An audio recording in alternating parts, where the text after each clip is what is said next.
Alors, merci beaucoup de votre accueil. Je suis très honoré d'être à Aix-en-Provence, que je ne connaissais pas et dont j'ai déjà aperçu quelques belles rues et quelques beaux bâtiments. Et la sympathie de mes hôtes me ravit évidemment, et je pense que ça sera l'occasion pour moi de revenir peut-être à d'autres moments. En tout cas, j'en ai bien l'intention. Alors, l'écologie. L'écologie, c'est un beau mot, c'est un mot qu'on utilise, qu'on entend surtout beaucoup aujourd'hui, et je trouve qu'il est fort dommage que le plus souvent, il soit justement récupéré, qu'il soit même, on pourrait dire, sali par certaines personnes qui se disent écologistes et qui le sont tout autant que moi je suis archevêque, par exemple.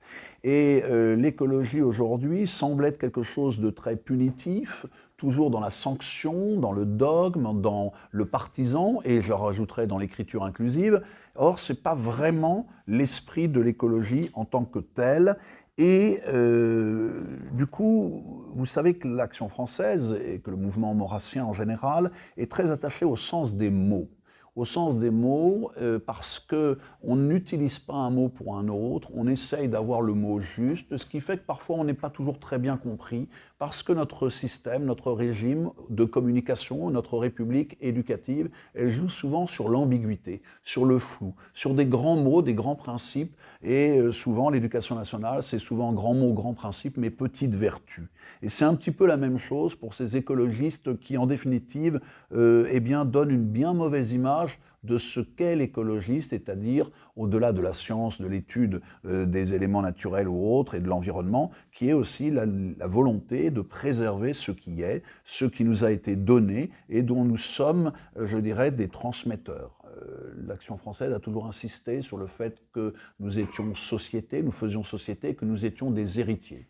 Mais de vrais héritiers doivent être d'abord des transmetteurs. La transmission, c'est sans doute quelque chose d'extrêmement important. Donc, c'est du coup tout à fait naturellement que le courant royaliste d'Action française réfléchit sur la question écologique et qu'elle a le devoir d'agir de façon ordonnée aussi sur le terrain d'un certain nombre de combats environnementaux. Alors, dans cette conférence, je ne vais pas vous faire une conférence programmatique dans laquelle j'évoquerai toutes les mesures que l'on pourrait ou que l'on devrait prendre. Je vais plutôt essayer de prendre quelques exemples et puis d'ouvrir quelques pistes de réflexion et de rappeler surtout quelques éléments de la doctrine d'Action française en rapport avec le cadre de vie, l'environnement, ses atouts et ses mises en péril aujourd'hui par la société de consommation. Et pas seulement d'ailleurs. Et je voudrais rappeler aussi en préambule que l'Action française a une méthode politique. C'est l'empirisme organisateur. Et ce n'est pas sur le seul sentiment ou la seule émotion sur les problèmes environnementaux que nous agissons ou que nous réfléchissons. Nous ne sommes pas des idéologues. Nous n'avons pas vocation à l'être. Nous avons vocation à partir des réalités et à en tirer des leçons, des expériences et de leur donner cette expérience pour préparer le mieux pour la suite et en particulier pour ceux qui vont nous suivre. Cet empirisme organisateur, donc, que Maurras évoquait, n'est pas une raison à la nostalgie. On pourrait toujours avoir la nostalgie de ces grandes campagnes où il n'y a pas de métropole qui les surplombe, etc.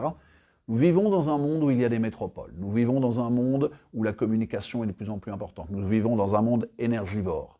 Il ne s'agit pas de le nier, il s'agit de le comprendre et il s'agit de trouver les moyens de mieux le maîtriser. La politique, ce n'est pas l'art du renoncement, c'est au contraire l'art de l'action. C'est le fait de prendre les réalités telles qu'elles sont, mais pour les maîtriser, les dominer, les domestiquer d'une certaine manière, dans le sens du bien commun et du bien public.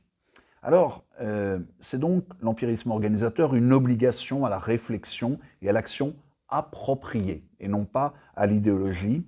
Et nous sommes des passeurs, des transmetteurs, nous sommes des héritiers qui voulons justement maintenir l'héritage, l'enrichir autant que faire se peut, mais nous avons une particularité, c'est que nous sommes bien conscients que si nous maintenons l'héritage, c'est aussi pour qu'un jour nous le remettions à cet héritier suprême qui sera le meilleur moyen de l'enrichir et de le transmettre de génération en génération. Alors, ce bref rappel est aussi l'occasion pour moi de faire un mea culpa. Alors je dirais pour moi, pour le mouvement royaliste en général. Pourquoi? Pour ne pas reproduire les erreurs ou les oublis de notre propre passé, de l'histoire même de l'Action française. Pourquoi? Pendant longtemps, il faut être clair, la question environnementale n'a pas été une question abordée de plein pied ou de plein champ par les royalistes, sauf sur ses marges. Il y a eu des expériences au début des années 70, il y a eu ce texte que je vais vous citer qui est absolument extraordinaire de l'Action française de Reims, de ce petit bulletin, de ce petit 4 pages, où en définitive est présenté un véritable manifeste, une véritable réflexion écologique avant même que le terme ne soit né véritablement. Et on se rend compte que c'est une écologie fondée sur les racines, fondée sur la transmission, sur les héritages, et justement non pas sur la destruction ou sur l'idéologie. Et puis, il y a un autre texte que je citerai, j'aurais pu citer des textes de Gustave Thibon ou même de Maurras, l'intérêt pour l'étang de Berre et la crainte de voir cet étang justement massacré par les activités industrielles qui commencent à ce moment-là à y apparaître. Mais je citerai aussi quelqu'un qui rappellera sans doute des souvenirs, c'est Jean-Charles Masson.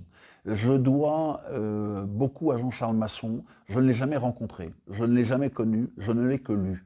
Mais c'est lui qui va être le premier en France dans le monde politique, et c'est dans un journal, je suis français, dans un journal du sud de la France, royaliste, dont je crois que certains ici étaient des animateurs et des rédacteurs fidèles. C'est dans ce journal-là que Jean-Charles Masson va théoriser, va justement mettre en forme, je dirais, cet écologisme intégral à partir des réalités, et pas seulement des réalités environnementales, mais aussi des réalités spirituelles. Et je lui dois beaucoup dans ma propre réflexion sur cet écologisme intégral. Je ne suis pas le seul.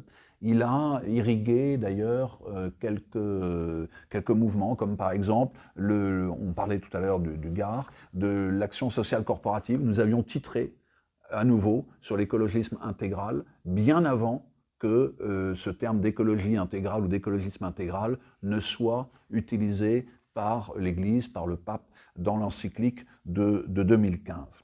Alors, pendant longtemps quand même, la question environnementale avait été, il faut bien l'avouer, malgré ses marges et ses auteurs que je viens d'évoquer, un petit peu négligée par les mouvements royalistes en tant que tels. Mais c'est assez logique. Il y avait d'autres urgences. Nous étions dans les années 70, 80, il y avait d'autres urgences, il y avait le marxisme qui était très présent, etc. Comme aujourd'hui, on voit un néo-marxisme, une espèce de tabula rasa qu'on voudrait faire, etc. On a les néo-robespierristes qui aujourd'hui, qu'on appelle le mouvement entre guillemets woke, mais il n'est pas du tout réveillé. C'est un mouvement d'effacement, c'est un mouvement d'abandon, c'est pas du tout un mouvement constructeur. Et donc les royalistes étaient sur d'autres terrains.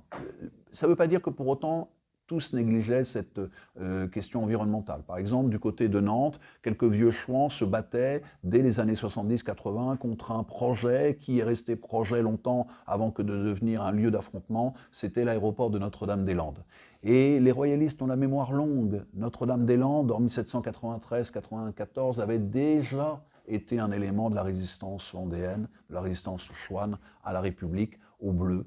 Les Bleus ont changé de forme, mais ils se sont retrouvés à Notre-Dame-des-Landes face aux mêmes difficultés, c'est-à-dire pays de bocage, puisque, je vous le dis comme cela, mais Notre-Dame-des-Landes est le seul reste du bocage tel qu'il était avant les années 70.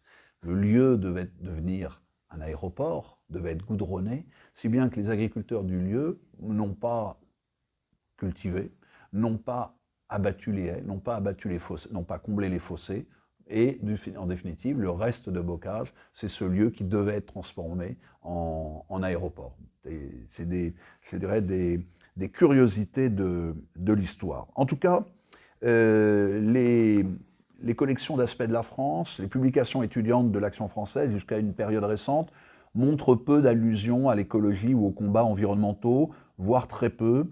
Et c'est parfois à travers quelques articles qui n'étaient pas forcément lus par tous, mais qui étaient appréciés par ceux qui les lisaient.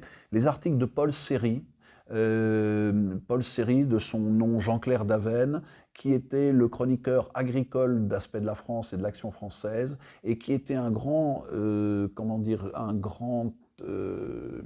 contempteur, un grand adversaire de l'industrialisme agricole, et il prônait l'agriculture biologique, dont d'ailleurs les premiers partisans autour du Paysan biologiste, la revue Le Paysan biologiste, se situait là aussi dans un coin qui avait beaucoup chouané, et Le Paysan biologiste, c'est une revue qui d'ailleurs a accueilli quelques plumes royalistes dans les années 80-90. Hein. Alors, si on lit peu d'allusions, il y avait quelques allusions déjà à ceux qu'on n'appelait pas encore les Verts, à ces écologistes un peu babacool, etc., bon, dont on se moquait gentiment. Et puis en même temps, il y avait sur le terrain des convergences parfois. J'avais été très surpris en 1984, quand j'étais arrivé au camp d'AF, de voir sur plusieurs voitures le fameux calico, le petit autocollant jaune et rouge, etc., nucléaire, non merci. Il n'est pas certain d'ailleurs que c'était forcément la meilleure stratégie ni la meilleure écologie qu'on eût pu faire à ce moment-là, mais dans l'affaire de Plogoff, si vous regardez bien les films sur Plogoff, vous constatez qu'en définitive, ce n'est pas une révolte de gauche ou d'extrême gauche. Parce qu'en définitive, on ne se bat pas contre le nucléaire à Plogoff. J'ai connu et je connais encore des gens qui y étaient là-bas, etc. On se battait contre l'implantation d'une centrale nucléaire dans un des plus beaux endroits de Bretagne, hein, un endroit autour de Plogoff. Et c'était ça surtout. Et c'était des racines qui se battaient contre quelque chose que l'on voulait imposer, une électricité d'ailleurs qui ne devait pas profiter à l'époque aux gens du cru, mais à ceux du plus loin quelque part. Donc, en définitive, cette révolte était, et quand on voit le film qui s'appelle, je crois, il y a des pierres dedans, je ne me souviens plus quel est le titre exact, quand on regarde ce film qui est tout à fait accessible sur YouTube, on se rend compte que la révolte, bien sûr, il y a quelques gauchistes, etc., mais que la révolte, en définitive, n'est pas du tout une révolte gauchiste, qu'elle est une révolte d'enracinement, de Bretons qui ne veulent pas être déracinés par une modernité qui vient de la ville et qui s'impose à coups de matraque et de bouclier. C'est ça surtout. Hein. Alors, c'est au sein de l'Action française, donc en tout cas, et de ses marches, plutôt sur ces marches, donc, qu'on va voir naître une pensée écologiste en tant que telle, qu'on pourrait qualifier de traditionnaliste, de conservatrice, dans le meilleur sens du terme. Alors le terme conservateur, évidemment, est un terme, comme disait le duc d'Orléans, qui commence mal, mais nous devons le prendre là comme un mouvement de préservation. Et je préfère d'ailleurs le terme de traditionnalisme. Pourquoi? Parce que le tradition, ça vient du verbe transmettre. Et toujours ce terme transmettre, ce mot de transmission, vous voyez, je l'ai déjà employé 2 ou 3 fois depuis le début de la conférence. Et après tout, moi, les monarchistes, qu'est-ce que c'est que la monarchie? C'est la transmission ad vitam aeternam, pas éternet, ad vitam aeternam, pardon. Hein, je reviendrai évidemment là-dessus, c'est la perpétuité, mais une perpétuité favorable. Alors, en tout cas, il y a eu cette prise en compte du souci environnemental sous un angle éminemment politique et institutionnel, donc à travers ces quelques-uns que j'ai cités tout à l'heure et que j'y reviendrai. Maurras dénonce l'industrialisation exagérée de l'étang de Berre au début des années 1950. Il y a des chroniques aussi d'un petit rédacteur, petit par la taille, mais d'une très grande gentillesse, qui représentait un peu ce royalisme traditionnel, rural ou autre. Certains l'ont connu, c'est Jean-Baptiste Morvan, qui écrivait dans ses chroniques et qui défendait l'idée d'un art de vivre qui était en définitive un art de vivre ancien, paysan, du long temps, du long terme quelque part, et qui n'oubliait pas que la modernité, si elle devient trop pressante, devient folle en définitive, et détruit plus qu'elle ne construit.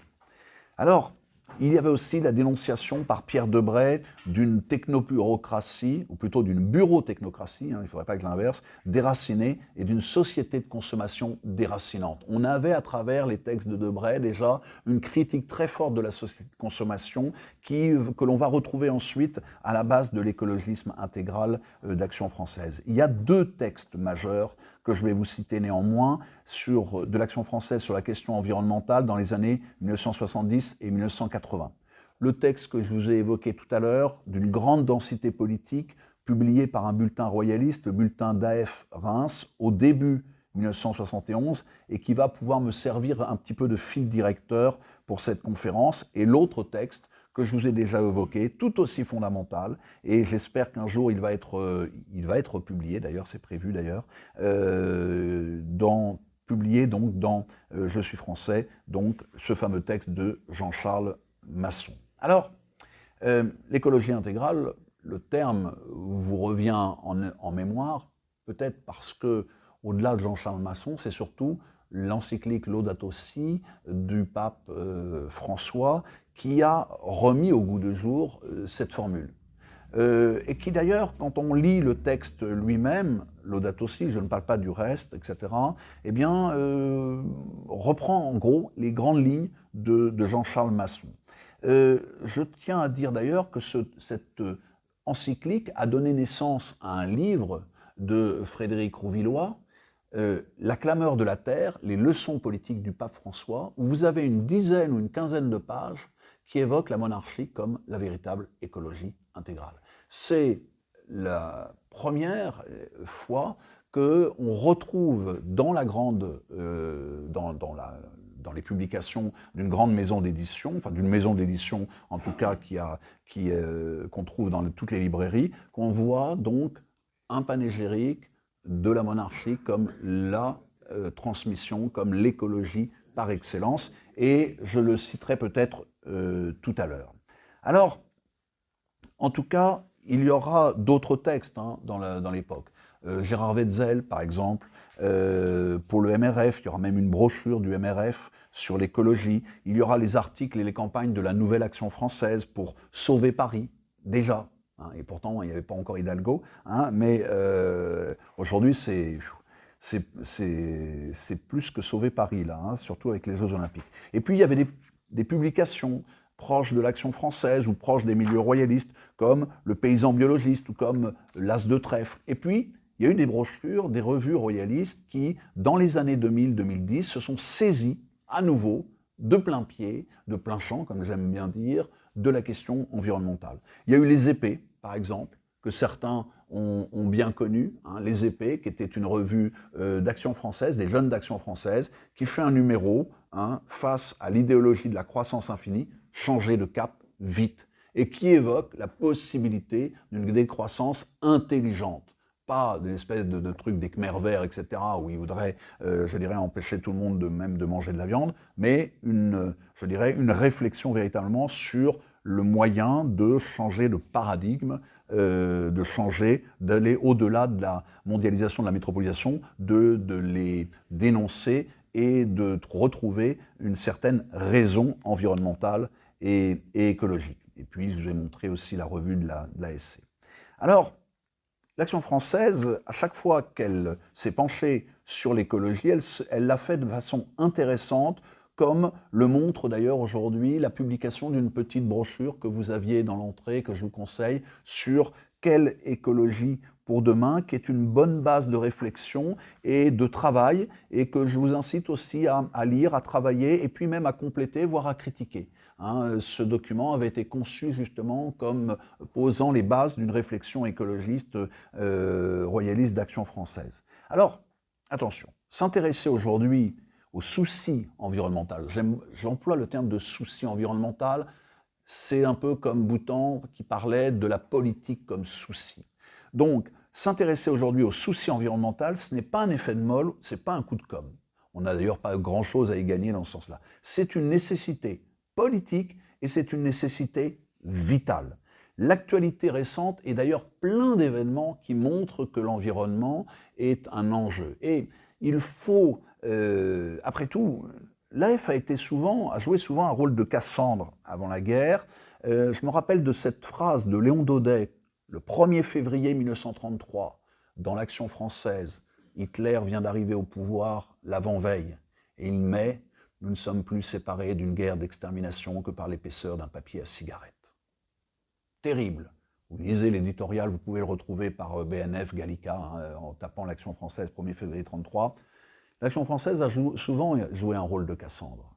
L'Action française a souvent joué un rôle de prévention, mais pas pour le plaisir de faire peur, pas pour un catastrophisme comme une espèce de... Je ne me rappelle plus du nom de ce type qui tapait sur une cymbale dans l'étoile...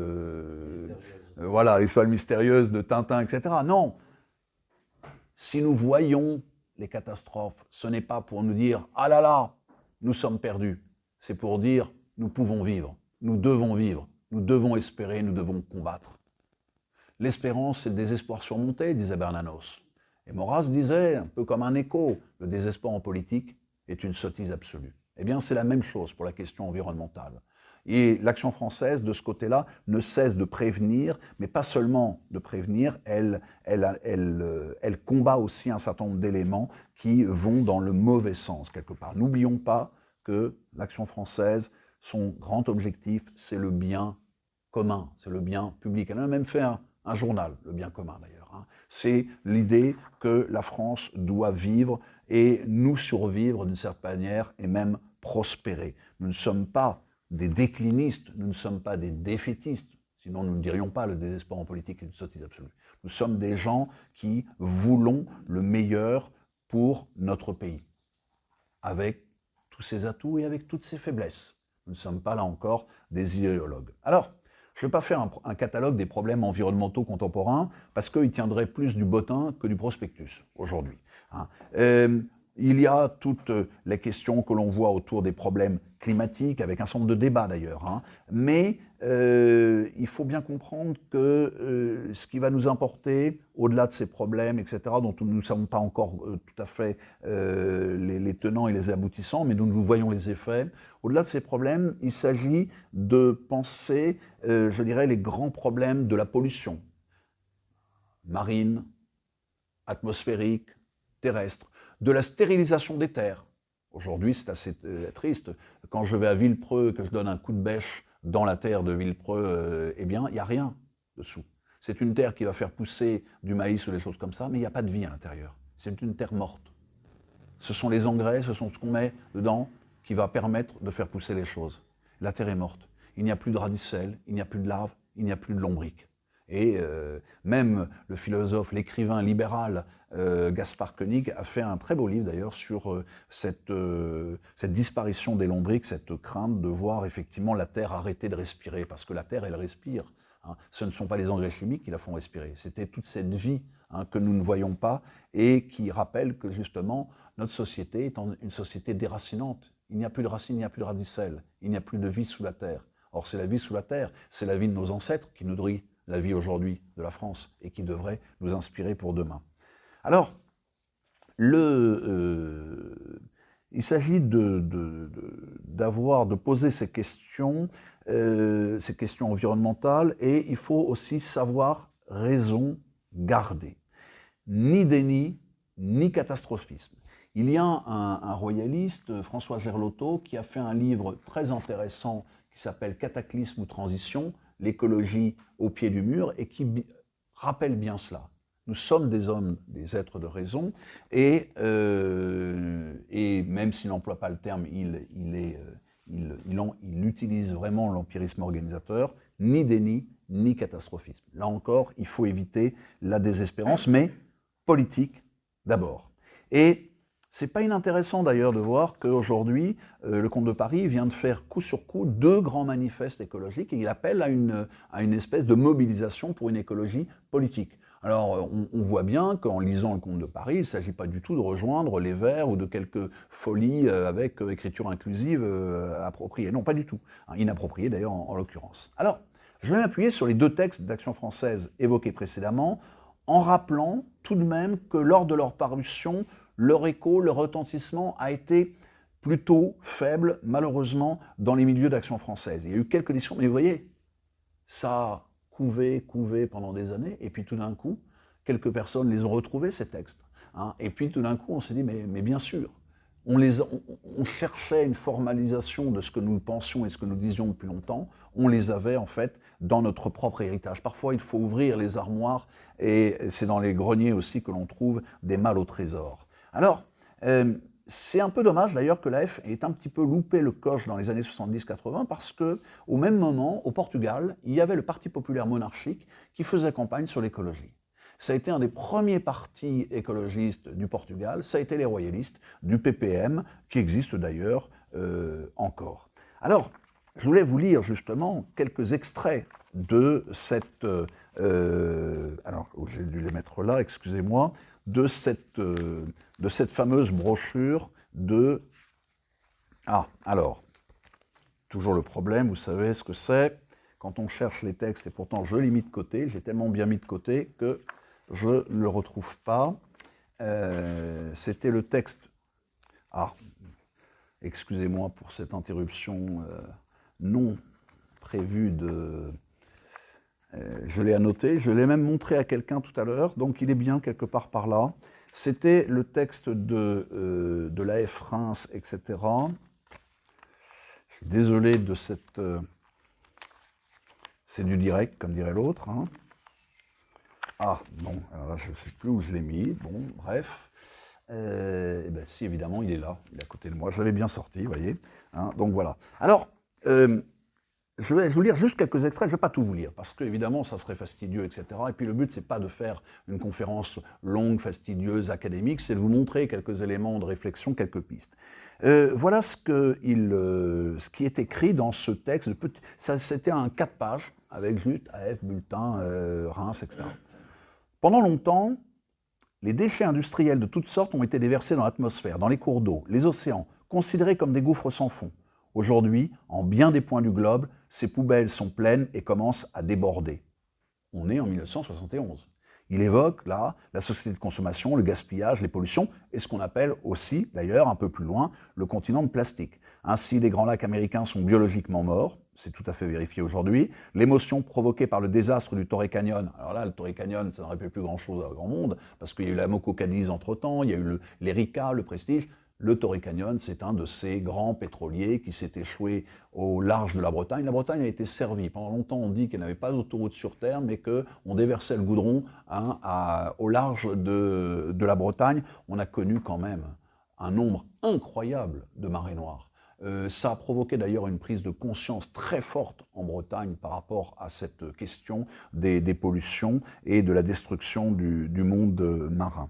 L'émotion provoquée par le désastre du Torrey Canyon n'a pas empêché la plupart des pétroliers à vidanger leurs soutes en pleine mer. Des milliers d'espèces animales et végétales ont disparu au cours de ces dernières années.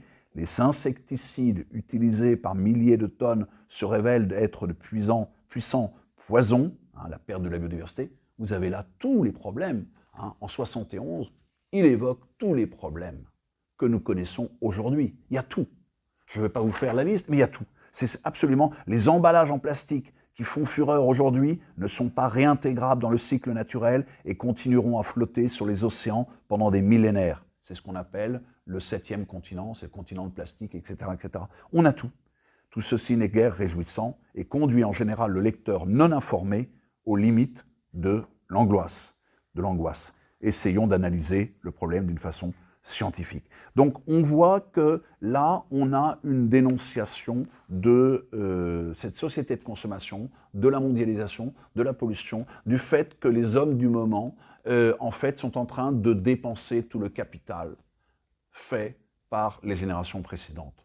On est entré dans cette anthropocène destructrice, c'est-à-dire qu'on brûle, je dirais, tout ce qui est la richesse du monde. Alors, quelles sont, en résumé, les causes de la crise écologique actuelle? Et je m'appuie là-dessus, et puis je réactualise, bien sûr.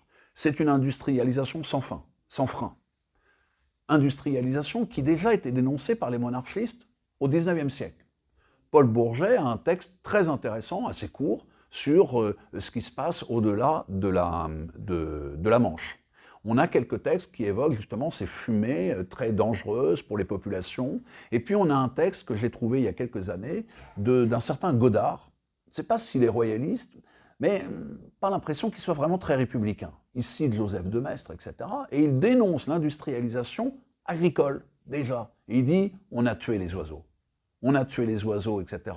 On aura les catastrophes qui vont venir après avec. C'est-à-dire qu'il écrit son livre en 1916, il annonce déjà les catastrophes que nous voyons aujourd'hui. Aujourd'hui, la population des oiseaux est quasiment réduite à néant dans beaucoup d'endroits, et c'est un vrai malheur, effectivement. Et le moineau, vous savez, les petits moineaux, vous êtes habitués, le moineau est un migrant, entre guillemets, mais sympathique. Un petit migrant, il a suivi les invasions barbares. Il a suivi les chevaux parce qu'ils picoraient dans le crottin, etc., des graminées, etc., etc.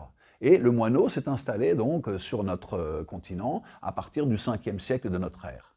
Et il y a plusieurs variétés de moineaux, moineaux friqués, etc. Eh bien aujourd'hui, la moitié des espèces connues de moineaux qui étaient connues il y a encore 50 ans ont purement et simplement disparu de nos villes.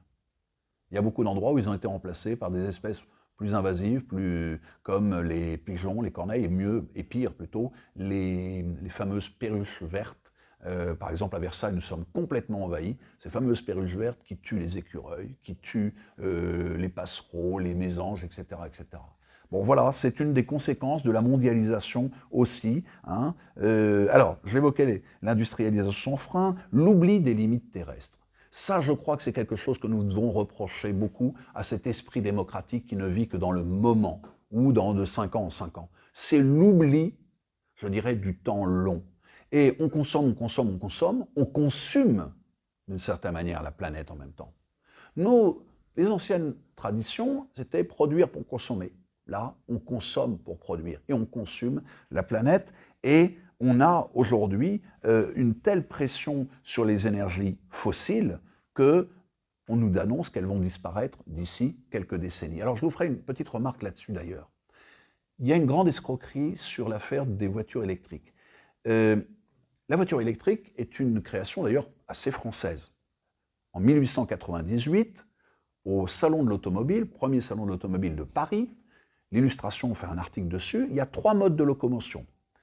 Le moteur à pétrole, à vapeur, donc la vapeur, et l'électrique. Et il est dit en 1898 que la voiture électrique est tout à fait appropriée à la ville. Elle a une autonomie à l'époque de 70 à 100 km de distance. Et le journaliste de l'époque dit, mais voilà, c'est tout à fait adapté à la ville, etc., etc. Et pourtant, la voiture électrique va disparaître. Qu'est-ce qui va être imposé? Ça va être le pétrole. Les grandes majors, qui d'ailleurs à l'époque sont anglo-saxonnes, vont en finir avec toutes les énergies alternatives. Aujourd'hui, on a l'impression de découvrir la voiture électrique, mais elle a été étouffée, purement et simplement. Et si les Français avaient pu continuer... Alors, en France, il y a eu un petit courant qui a continué avec la voiture électrique. Quelqu'un qui n'a aucun livre sur lui, qui est complètement inconnu, qui s'appelle Pierre Faure, qui a créé une voiture, qui a été la première voiture électrique française tirée à plusieurs milliers d'exemplaires, qu'on appelait l'Electra, qui ressemblait à une petite voiturette, c'est étonnant, petite voiturette. Et une fois que... Alors, elle a surtout été utilisée en 1940-41, puisqu'on n'avait pas assez de pétrole. On a utilisé des tas de choses, l'alcool, etc. Et il y avait ces petites voitures électriques qu'on mettait, on branchait ça dans son garage et tout. Mais je voudrais vous faire une chose. Les Français étaient plus écologistes que les Américains de l'époque. Les Américains, c'était l'or noir. On dépense, on dépense, on dépense, on consomme, on envoie des fumées partout. Le Français, l'électricité française, elle était quoi?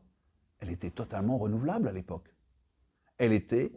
C'était les barrages électriques, les barrages hydroélectriques. Et j'ai appris, grâce à un de mes étudiants, il y a quelques années, que jusqu'en 1955,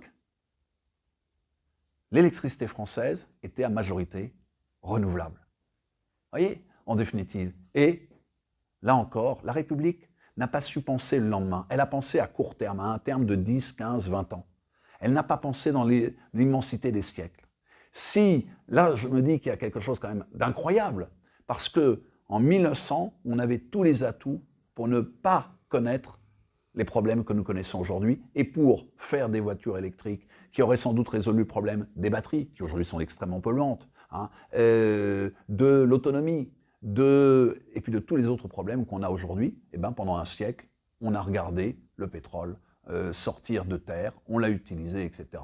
L'absence de vision à long terme de la démocratie est sans doute ce qui va provoquer, et ce qui provoque d'ailleurs un certain nombre de drames et de catastrophes environnementales.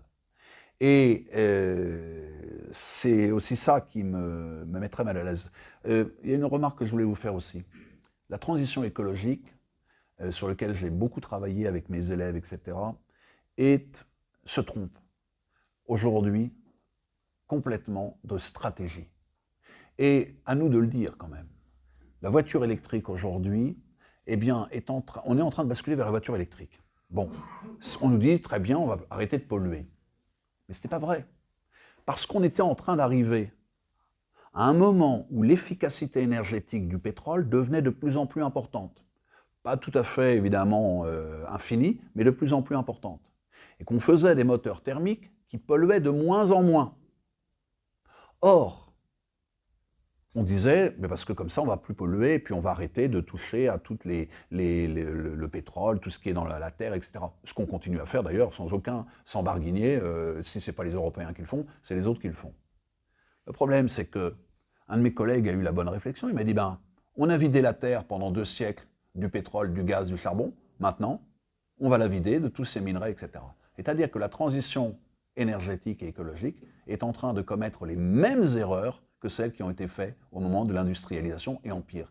On a épuisé le pétrole, on va épuiser les minerais. Et puis qu'est-ce qu'on épuisera après? Question. Parce que je peux vous dire que la question du lithium et d'autres minerais, elle va se poser très rapidement en termes de limites.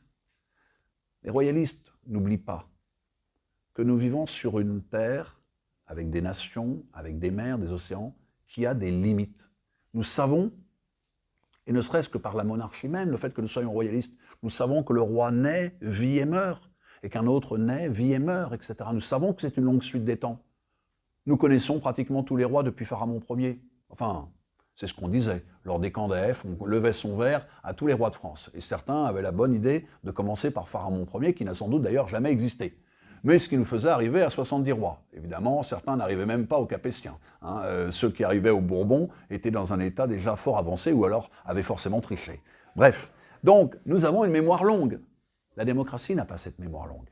Elle n'a pas cette mémoire longue et c'est ça aussi qui pose problème. Alors, les royalistes ont depuis longtemps dénoncé le système même de la société de consommation et sa croissance sans fin.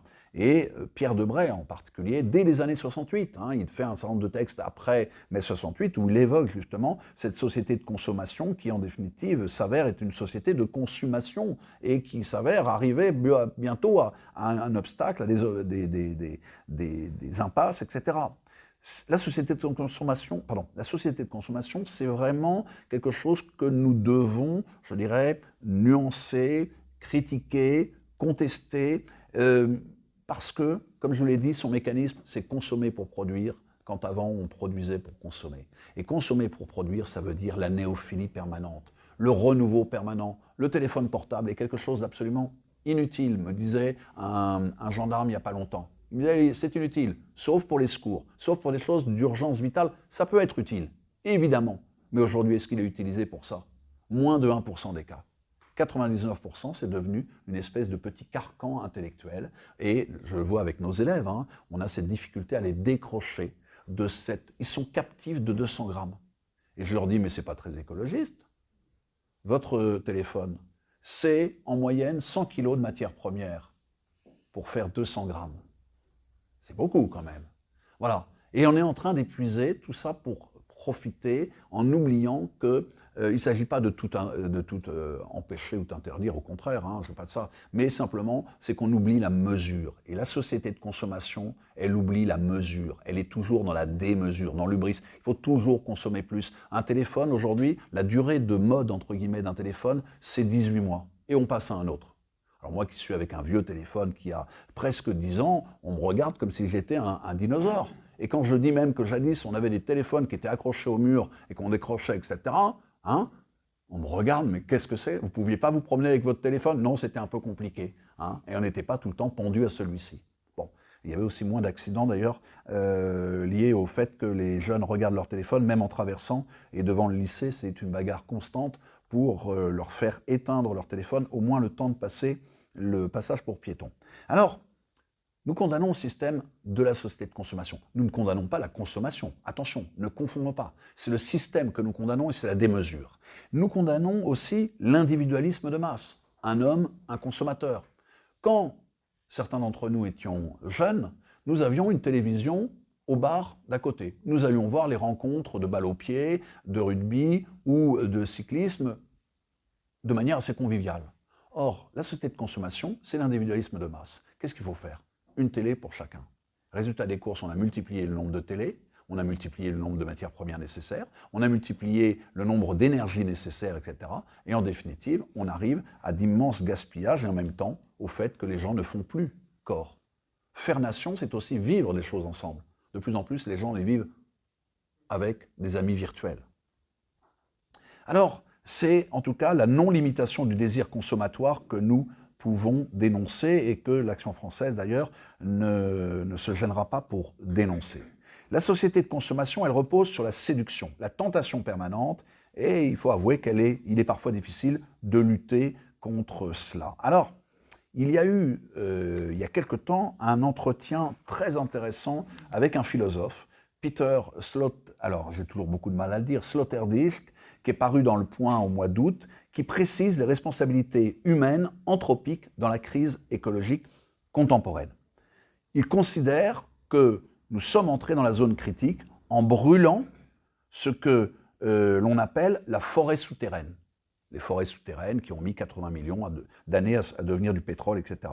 Et c'est-à-dire les reliques de la vie végétale et animale primitive, pétrifiée et liquéfiée, que nous appelons charbon et pétrole. Il faudrait donc y rajouter, comme je l'ai dit, les minerais et les terres rares qui sont évidemment totalement épuisables. Et toujours la grande question, qu'allons-nous laisser après nous? Et je vous ai dit, nous sommes des héritiers, nous sommes des transmetteurs. Si nous ne laissons rien, si nous mangeons tout l'héritage, que restera-t-il aux générations d'après? Des rêves, des souvenirs, et puis le « c'était mieux avant ». Pas certain que ça soit très enrichissant pour les générations qui viennent. En 2 siècles, les sociétés humaines auront consommé ce que les éléments naturels auront mis plusieurs centaines de millions d'années à produire, à fabriquer, et ce dont la Terre disposait pour certains minerais depuis ses origines. Le péril vient de l'épuisement, il vient aussi du système qui pousse à l'épuisement, au toujours plus. On va dire que les choses sont infinies. Or, l'éternité et l'infini ne sont pas, d'une certaine manière, de ce monde. Quand elles le sont, eh bien, le monde, lui, eh bien, disparaît en tant que tel. Alors, j'aurais beaucoup de choses à vous dire, mais le temps passe, et je voudrais attaquer sur les grandes idées d'Action française par rapport à l'environnement. Vous avez vu que Pierre Debray, par exemple, dénonce cette société de consommation qui devient une société de consommation de la nature et de ses richesses, et il parlera des 30 glorieuses, parfois, je crois, comme des 30 hideuses. Je ne me souviens plus exactement de ce qu'il dit, mais enfin, il est... Et aujourd'hui, ce qui est assez amusant, c'est qu'aujourd'hui, en classe préparatoire, pour HEC, on ne parle plus vraiment des 30 glorieuses. Alors si, il y a le titre de Fourastier, les 30 glorieuses, et on parle du titre de Bonneuil, maintenant, les 30 ravageuses, qui est en fait un clin d'œil à qui? À Barjavel, au fameux livre de Barjavel, Ravage, qui annonce d'une certaine manière aussi ce qui va se passer. Et, en fait, ces 30 ravageuses, ces 30 glorieuses, ces 30 hideuses, elles ont créé une double dette. Une dette publique dont nous ne sortons pas, et une autre dette qu'on oublie un peu, mais ce n'est pas tout à fait un hasard qu'elle naisse pratiquement de la même manière et au même moment, la dette environnementale. Et ça, c'est une dette aussi très lourde et que nous sommes en train de payer et que les générations suivantes risquent de payer encore plus cher. Alors, quels sont les présupposés idéologiques que la société de consommation a mis en avant, que la société actuelle, que la démocratie avec un grand D a mis en avant? Là encore, je reprends, mais vous voyez, le temps passant, je ne vous le citerai pas entièrement, je reprends le bulletin de l'AF de Reims. Il évoque des choses extrêmement intéressantes sur, justement, si je retrouve ma phrase, sur les racines. Il parle d'une... alors, excusez-moi, voilà. D'où viennent ces attitudes? Comment s'explique cette situation? Il parle de la société de consommation oublieuse de la juste mesure et du cadre environnemental. Force est de constater que pendant très longtemps, aucune force politique n'a fait mention dans son programme de la défense du milieu naturel, sauf, de par son origine, l'Action française. Alors je lui ai dit que, bon, il le dit en 71, mais on l'a un petit peu oublié, vous voyez, comme quoi. Pour les bureaux technocrates, la référence, vous la connaissez, c'est celle de la bureau-technocratie évoquée par Pierre Debray, qu'on commence à entendre à nouveau. Ce terme de bureau-technocratie, c'est quelque chose qu'on entend à nouveau dans des milieux très différents. Et là, je pense qu'il y a quelque chose, c'est comme la dissociété.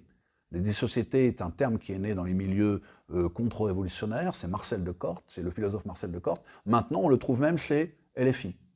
Bon, là, c'est vraiment se fiche du monde pour certains, mais c'est à nous de récupérer aussi notre héritage. Pour les bureaux technocrates, la lutte pour la préservation de l'environnement n'est que l'une des difficultés liées au passage à la civilisation de post-consommation. Le progrès des sciences et des techniques amènera inéluctablement des mutations irréversibles jusque dans l'homme lui-même. 71, est-ce qu'il n'annonce pas d'une certaine manière le transhumanisme? Il ne fait qu'appliquer l'empirisme organisateur. Il ne fait que voir à partir des réalités du moment, etc., et des idéologies qu'on veut imposer, il est en train de montrer, qui est cet rédacteur anonyme? Peut-être que des anciens d'AF savent qui était à Reims à ce moment-là et qui a rédigé, parce que c'est quand même un mystère, tellement c'est lumineux. Le progrès des sciences, donc voilà, la transformation sera douloureuse et il faudra bien y perdre tout ce à quoi nous étions attachés dans le cadre de la société de la pénurie.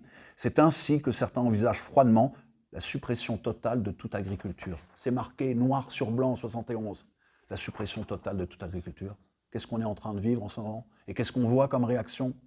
Ce n'est pas une crise de passage, c'est un mouvement, cet mouvement de globalisation et de mondialisation qui élimine les agriculteurs en tant que tels, qui élimine les racines même de la nation française, etc.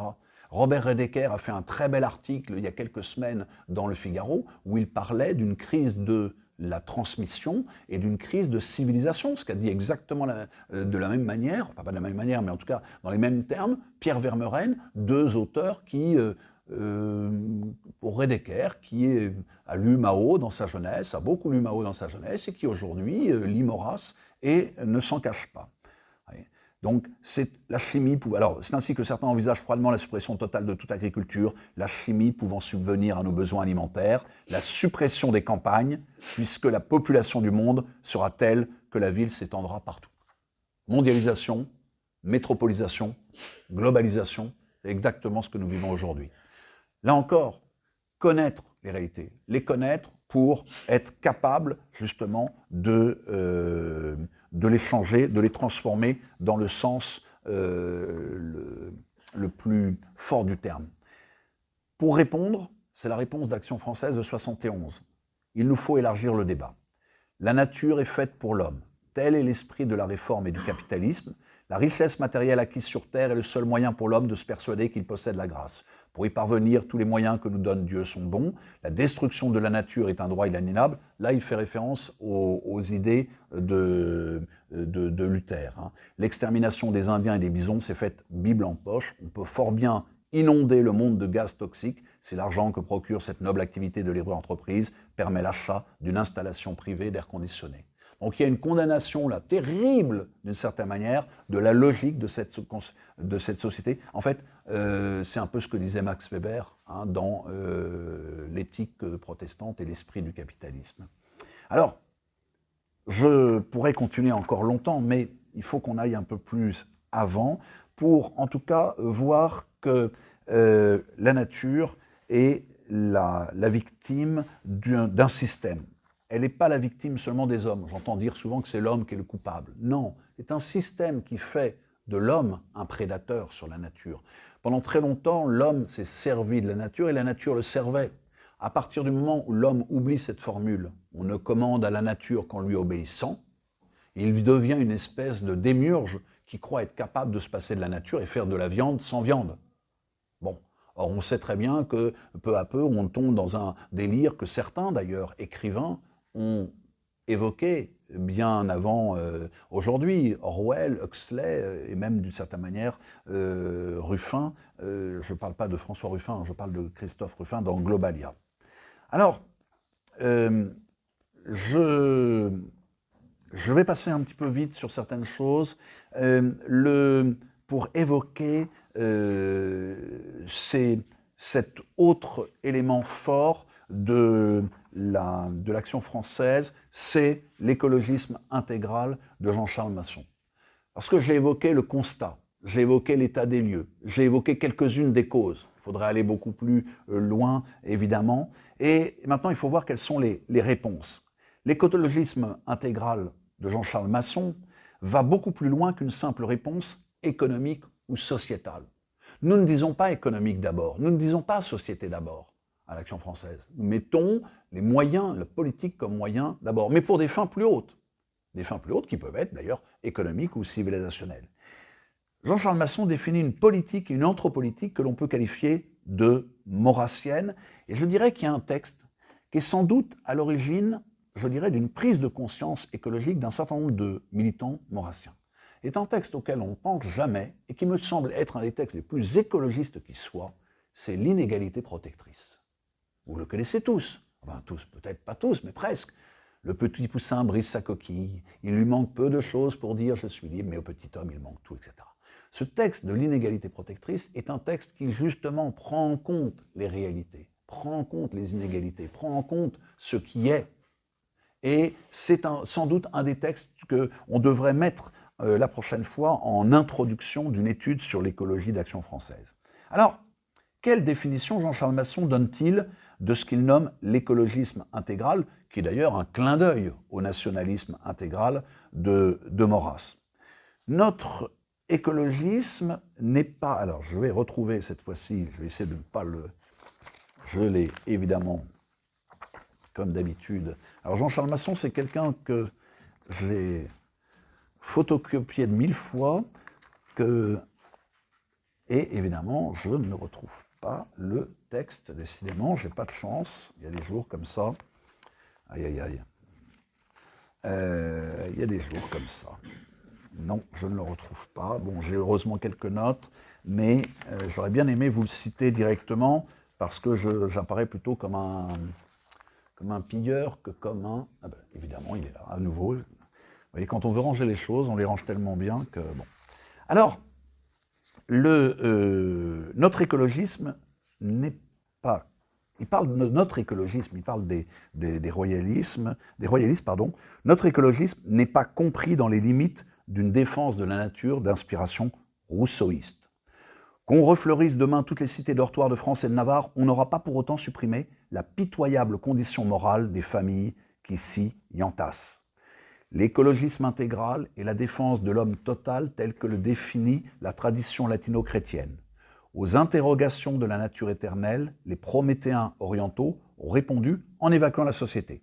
Aux mêmes interrogations, les prométhéens occidentaux ont répondu en évacuant Dieu, réponse partielle, fautrice d'indignité. La latino-chrétienté n'a pas fait l'impasse qui a exaucé les dimensions politiques et religieuses de l'homme. Chaque homme... Alors, il y a tout un terme, je vais aller un petit peu plus loin. Nous sollicitons le symbole de la croix parce qu'il illustre à merveille l'objet de l'écologisme intégral, l'homme enraciné et digne. Digne par l'humilité dont sont pénétrés les rapports avec la personne divine et par l'amitié respectueuse dont il gratifie ses semblables, enraciné dans la tradition et au lieu de ses ancêtres. Et il dit aujourd'hui, on est dans une société où on a oublié un petit peu et que l'homme désormais, et il parle de l'homme dépossédé.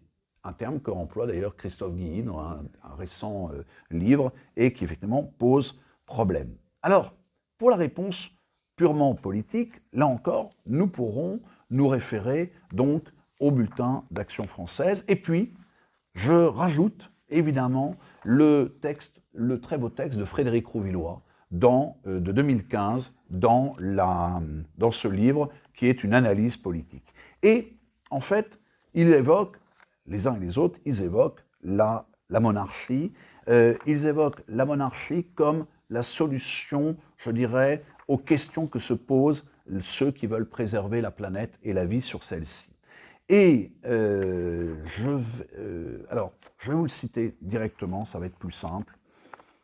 Vous allez comprendre pourquoi est-ce qu'en fait, et n'oublions pas que Frédéric Rouvillois est un de nos auteurs et il écrit régulièrement dans la presse d'Action française. Première particularité, la monarchie est l'institution qui offre la mesure et la sagesse de ce qui n'a pas à compter avec le temps, comme l'écrivait le comte de Paris en 1947.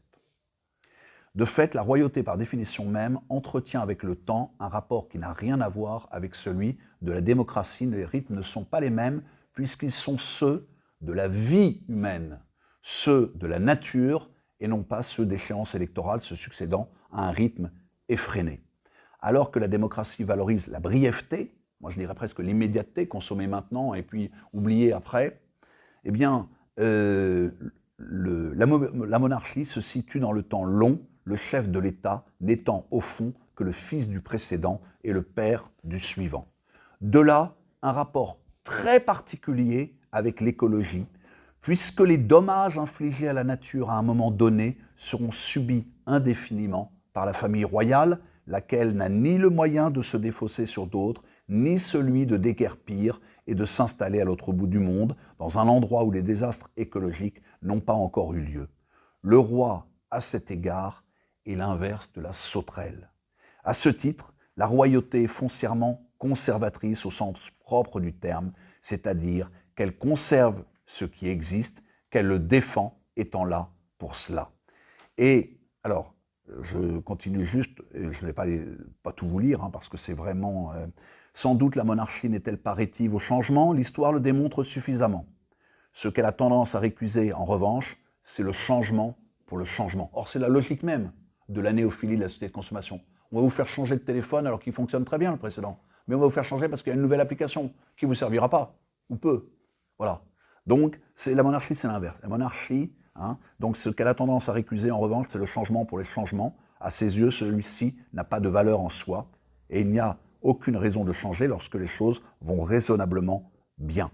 Ainsi, vu ce rapport au temps, la monarchie semble à même de concevoir des projets à long, voire à très long terme, les seuls qui soient pertinents en matière écologique, sans qu'il y ait pour cela à attendre l'arrivée improbable d'un Premier ministre qui serait également un saint et un génie, comme le voudraient certains écologistes.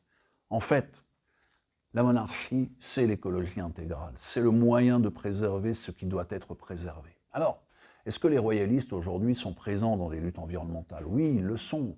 Ils le sont aussi par leur attitude, par le fait de privilégier des produits de qualité plutôt que la quantité. Le royalisme, c'est aussi la recherche justement de cette mesure et non pas de l'hubris. Consommer, oui, mais pas consommer pour rien, pas consommer pour gaspiller. Pourquoi? Parce que nous sommes justement, et je reviens à cette idée, nous sommes des héritiers, nous voulons transmettre. Nous n'allons pas gaspiller l'héritage. Rappelez-vous la chant de la Royale, qui est très intéressant. Qui donc a pillé le domaine?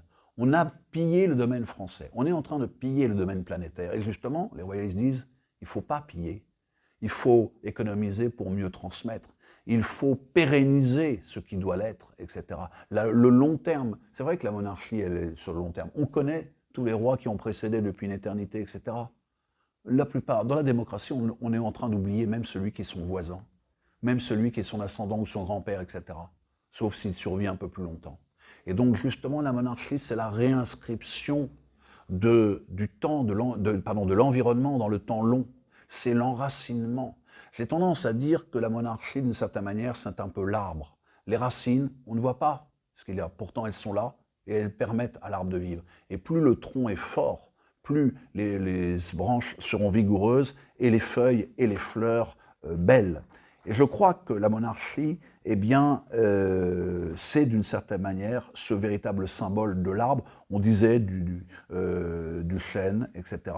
Alors, c'est donc pas un hasard si Rouvillois conclut à la monarchie comme le meilleur moyen politique pour l'écologie de long terme et sur le long terme. Pour mener à bien une vraie politique écologique, il faut une révolution par le haut. Parce que si on attend que les écologistes arrivent au pouvoir, d'abord, je ne tiens pas du tout à ceux qui aujourd'hui se disent écologistes officiels, l'écologie légale. Nous sommes plutôt du côté de l'écologie réelle. On retrouve la vieille distinction pays légal, pays réel. Et je ne tiens pas du tout à ce que que Sandrine Rousseau arrive au pouvoir.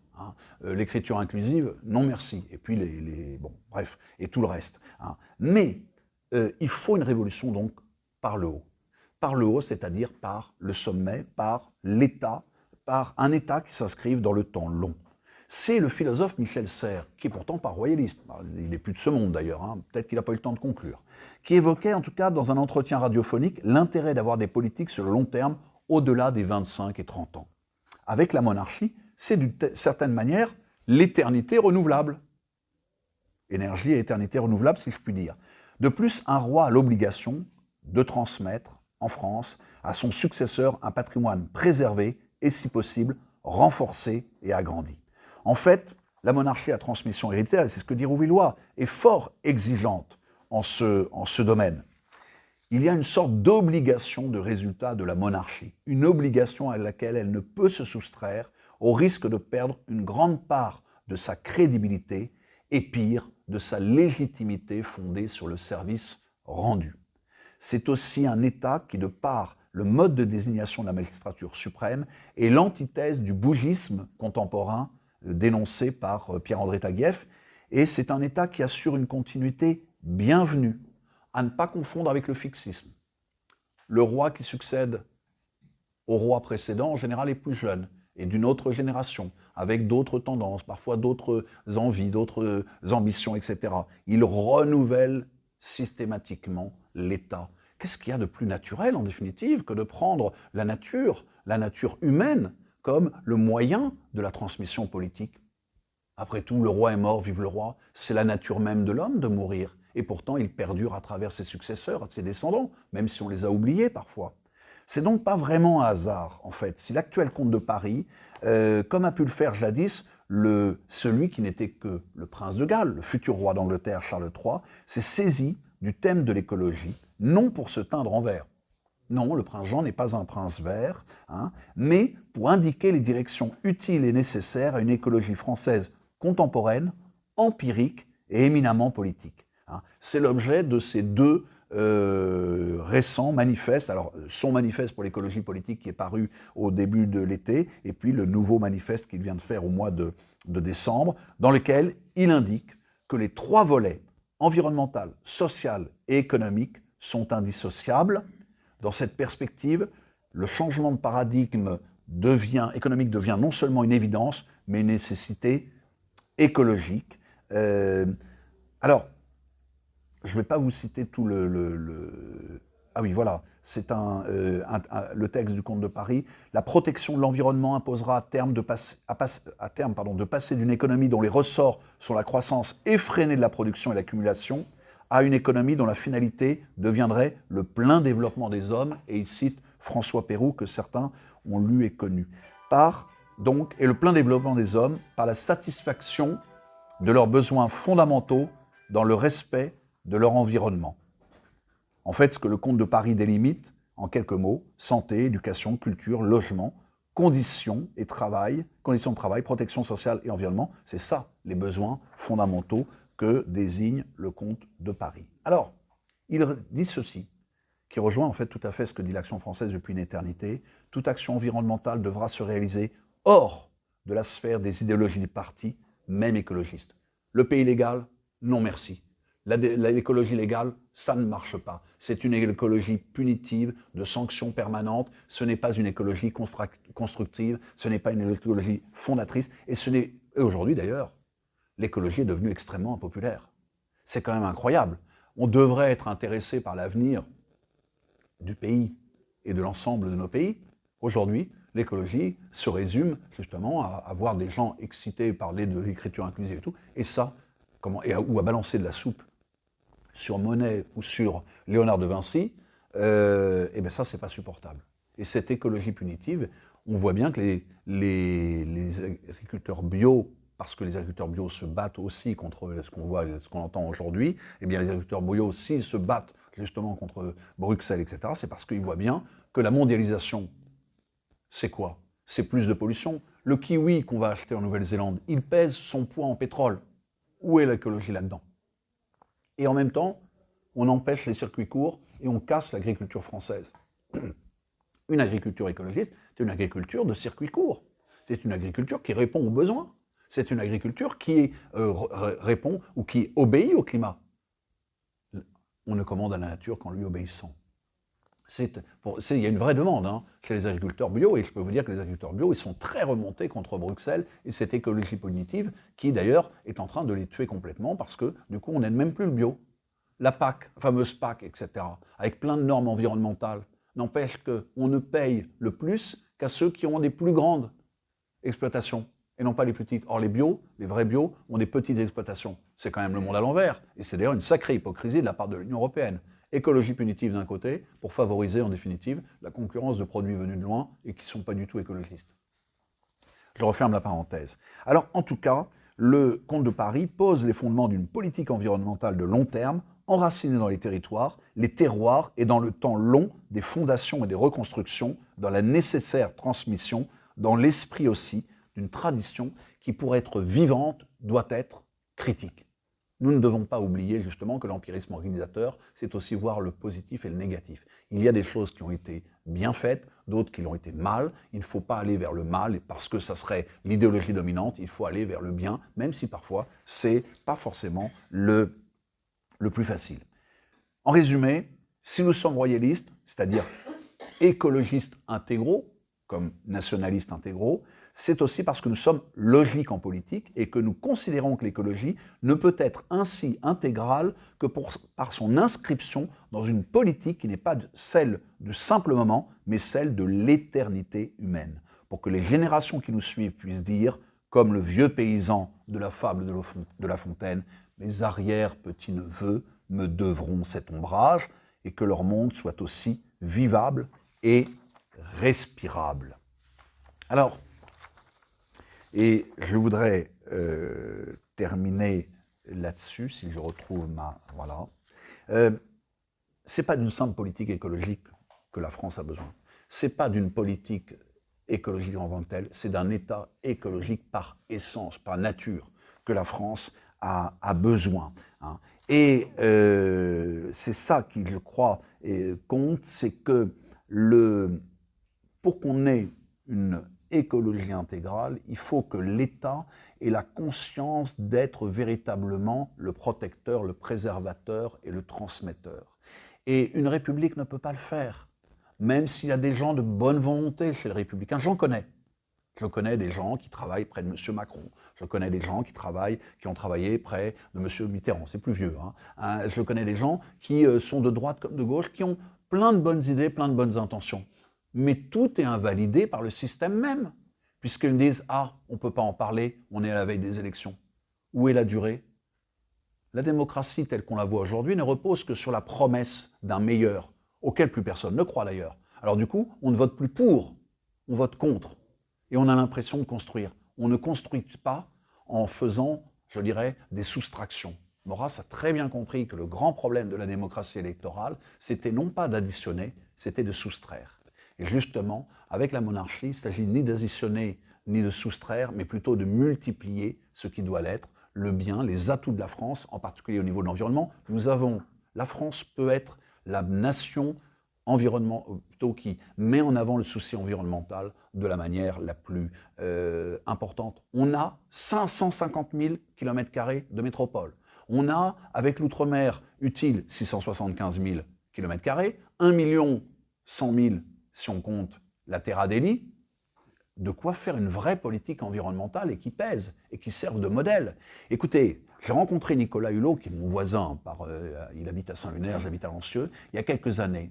Et il me disait, et je l'ai entendu me dire, que c'est par le politique national d'abord que l'on ferait les choses. Et qu'il croyait beaucoup, c'était d'autres temps, que la France pouvait, et que c'était l'État français qui pouvait entraîner les autres. Et il disait, on ne le fera pas au niveau de l'Europe, on ne le fera pas au niveau du monde, hein, etc. Il faut le faire d'abord là où on peut le faire, en France. Eh bien oui, donnons l'exemple, parce que nous sommes aussi, ne l'oublions pas, la deuxième zone économique exclusive. On a 11,5 millions de kilomètres carrés, dont 700 000 qu'on doit d'ailleurs à Mayotte. Et si on applique une vraie politique environnementale, si on applique une écologie d'État sur cette deuxième zone économique exclusive, on peut changer véritablement les choses. Je crois en la valeur de l'exemple. Et la monarchie française a cette idée qu'elle n'est pas pour les empires, mais qu'elle fait sa propre politique. Et que sa propre politique, eh bien, au bout d'un moment, on la suit. La politique de Louis XIV, politique d'influence, la politique de François Ier, politique d'influence. On n'a pas besoin d'envahir forcément, je dirais, les fins fonds de la Prusse ou d'aller jusqu'aux portes de Moscou pour imposer, entre guillemets, un modèle. L'influence, l'intelligence, le rayonnement peuvent y réussir. La République, la démocratie ne peuvent pas le faire. On l'a vu, concrètement.